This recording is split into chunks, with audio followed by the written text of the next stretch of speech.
बड़ी खबर यह है कि अब से कुछ ही देर में बीजेपी अध्यक्ष जेपी नड्डा उनके घर पर एक बड़ी बैठक होनी है। शपथ ग्रहण की तैयारियों को लेकर थोड़ी ही देर में जेपी नड्डा के घर बड़ी बैठक, जिसमें चर्चा की जाएगी शपथ ग्रहण को लेकर किस तरह से अरेंजमेंट किए जाए। इस बैठक के लिए अमित शाह से लेकर राजनाथ सिंह तक सब जेपी नड्डा के घर पहुंच रहे हैं। सीधे आपको लेकर चलते हैं, हमारे साथ हमारे सहयोगी नीरज पांडे इस वक्त मौजूद हैं। जरा जानते हैं नीरज पांडे से अभी का अपडेट क्या है। नेताओं के पहुंचने का सिलसिला शुरू हो गया है जेपी नड्डा के घर। नीरज,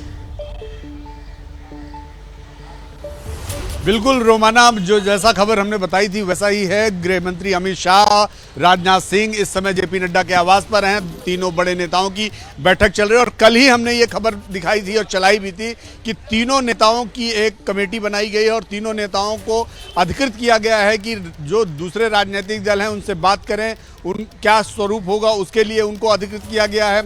इसके अलावा भी अगर गठबंधन में कोई और भी शामिल होना है, किसी और दल को भी शामिल होना है, तो उनके लिए भी इन तीनों नेताओं को अधिकृत किया गया है अलग अलग बात करने के लिए। तो फिलहाल तीन बड़े नेता जेपी नड्डा, गृह मंत्री अमित शाह, रक्षा मंत्री राजनाथ सिंह, तीनों लोग जेपी नड्डा के आवास पे मौजूद हैं और यहाँ की गहमागहमी ये बताती है कि आज ये घर सबसे बड़ा पॉलिटिकल सेंटर पॉइंट होने वाला है, क्योंकि थोड़ी देर में माना जा रहा है कि भारतीय जनता पार्टी के जो मैनेजमेंट कमेटी के तमाम और भी जो सदस्य हैं, चाहे अश्विनी वैष्णव हैं, धर्मेंद्र प्रधान हैं और पीयूष गोयल हैं, दूसरे जो नेता हैं BL संतोष हैं, ये सारे लोग बारी बारी से इस आवास में पहुंचने वाले हैं और माना जा रहा है एक लंबी बैठक चलेगी, क्योंकि यह बैठक सिर्फ पॉलिटिकल मैनेजमेंट के लिए नहीं बल्कि प्रधानमंत्री नरेंद्र मोदी 3.0 यानी तीसरी बार शपथ ग्रहण जो होगा वो कितना ग्रैंड होगा, वो कितना ग्रैंड करना, इन सब की रूपरेखा भी बनेगी। क्योंकि प्रधानमंत्री नरेंद्र मोदी के शपथ ग्रहण के लिए ना सिर्फ आसपास के देशों के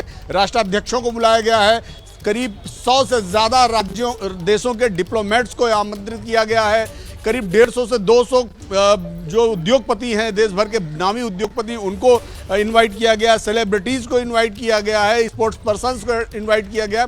तो ये एक बड़ा ग्रैंड सेरेमनी होने वाला है, शपथ ग्रहण कार्यक्रम होने वाला है, उसकी की रूपरेखा के लिए ये बैठक मानी जा रही है। नजर बनाकर रखिए, जैसे कोई और अपडेट होगा फौरन आपके पास लौटेंगे। तो अभी तक जेपी नड्डा के घर पर, जैसा कि हमारे सहयोगी बता रहे थे, नीरज पांडे, राजनाथ सिंह और अमित शाह पहुंचे हुए हैं और कुछ ही देर में कुछ अन्य नेता भी, बीजेपी के बड़े नेता, वो भी पहुंचेंगे, जिसमें पीयूष गोयल का नाम भी है, अश्विनी वैष्णव का नाम भी है। ये अभी पहुंचे नहीं है और रूपरेखा तैयार की जा रही है शपथ ग्रहण समारोह को लेकर। और साथ ही साथ कोशिश ये है कि किसी तरीके से ये जो एनडीए है इसका कुनबा बढ़ाया जाए, इस पर भी चर्चा हो रही है। हम सीधे रुक कर लेते हैं, हमारे साथ लगातार एबीपी न्यूज के स्टूडियो में खास मेहमानों का पैनल बना हुआ है और अब हमारे साथ आ गए आशीष भी। जरा उनसे जानते हैं बीजेपी की चिंता इस समय क्या होगी।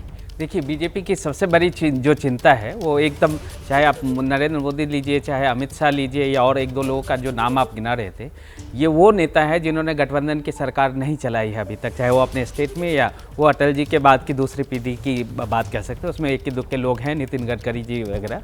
तो इनके लिए सबसे बड़ी जो चुनौती ये है कि कैसे एकोमोडेट करें, ये एक चुनौती। आप सुबह से चर्चा हो रही है मंत्रिमंडल को लेके, तो खींचतान अभी बनी रहेगी। उससे बड़ी बात जो आने वाले समय में होगा कि अभी तक वो सिंगल पार्टी डोमिनेंस था उनका, तो अपना जो उनका चाहे जो भी पॉलिटिकल या इकोनॉमिक एजेंडा था उसको वो लेके करते थे। अब उसमें उनके लिए एक बहुत बड़ी चुनौती होगी कि क्या वही same new liberal economy policies को वो डोमिनेट करेंगे या कि उसमें कुछ बदलाव होंगे। क्योंकि एक सोशल जस्टिस की पार्टी इस बार जेडीयू जो है वो भी अपने तरीके से सरकार को काम करने के लिए, क्योंकि उनकी आइडियोलॉजी थोड़ी डिफरेंट है। जो अपने यहाँ बिहार में जातिगत जनगणना करा कर आए हैं, जो अपने यहाँ बिहार में जब तक आरजेडी के साथ थे तो आरक्षण का जो दायरा है वो बढ़ाया जाए, इस तरीके की मांग उठाते रहे। ऐसे में मुझे लगता है कि जेपी नड्डा के घर पर ये जो बैठक हो रही होगी, हमारे सहयोगी बता रहे हैं किस तरीके से शपथ ग्रहण की तैयारियां भव्य की जाए, इसको लेकर बात हो रही है। लेकिन किस तरीके से मंत्रिमंडल का बंटवारा और उसमें बीजेपी की हिस्सेदारी में कहां कहां कौन कौन सा मंत्रालय रहना चाहिए, ये वो तमाम मुद्दे होंगे जो बीजेपी के अपने इंटरनल मैटर्स हैं, उसका असेसमेंट हो रहा होगा। इसीलिए बैठक बेहद अहम हो जाती है। कुर्बान साहब, और इसके साथ साथ मैं ये भी जोड़ना चाहूँगा, सोशल जस्टिस की बात अभी आशीष ने की, इसमें मुझे लगता है कि इस बार एक कॉमन मिनिमम प्रोग्राम भी होगा, क्योंकि बीजेपी के एजेंडे से और बीजेपी के मैनिफेस्टो से जो गठबंधन में शामिल दल हैं वो पूरी तरह से सहमत नहीं है।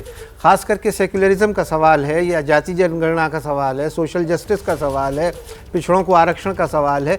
ये सारे ऐसे मुद्दे हैं कि जिन पर फिर मैं वही शब्द इस्तेमाल करूँगा, पाउंड ऑफ फ्लैश, ये छोटी पार्टियां हासिल करने की कोशिश करेंगी और मजबूर करेंगी रूलिंग पार्टी को कि वो कम से कम इस बार अपना एजेंडा ब्लेटेंटली न चलाए। विजय जी, सबसे महत्वपूर्ण बदलाव यही होगा, क्योंकि कॉमन मिनिमम प्रोग्राम बनाए या ना बनाए, एक तो ज़रूरत लगेगी मुझे कि वो बनाएं, और जैसे चंद्रबाबू जी हैं और नीतीश कुमार हैं, दोनों टफ नट्स हैं। यदि आप उनको डील करने के मामले में देखें तो मंत्रालय में फिर भी इधर उधर हो सकता है, लेकिन एजेंडा पर वो ज़्यादा जोर देंगे। और भारतीय जनता पार्टी को अपना जो कोर एजेंडा जिसको लेकर वो 10 साल से चल रही थी, उसको थोड़ा सा बैक बर्नर में रखना हो सकता है उसमें एक बड़ा बदलाव हो।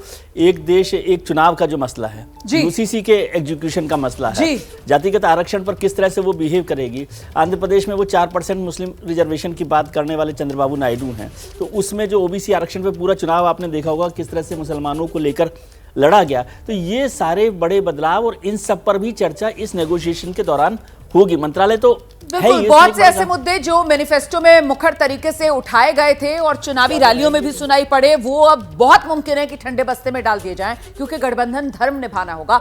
जैसे ही घड़ी का काटा दोपहर 2:30 पे आए, बबीता जी का दिल सास बहू साजिश के लिए मचल जाए। और ये है इनकी बहू, पूरे दिन ऑफिस की टेंशन हो जाए गॉन जब ये करें अपना फेवरेट शो फ्री टाइम पे ऑन।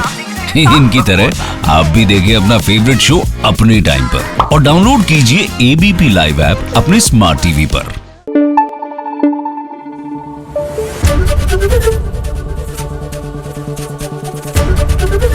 एबीपी न्यूज आपको रखे आगे।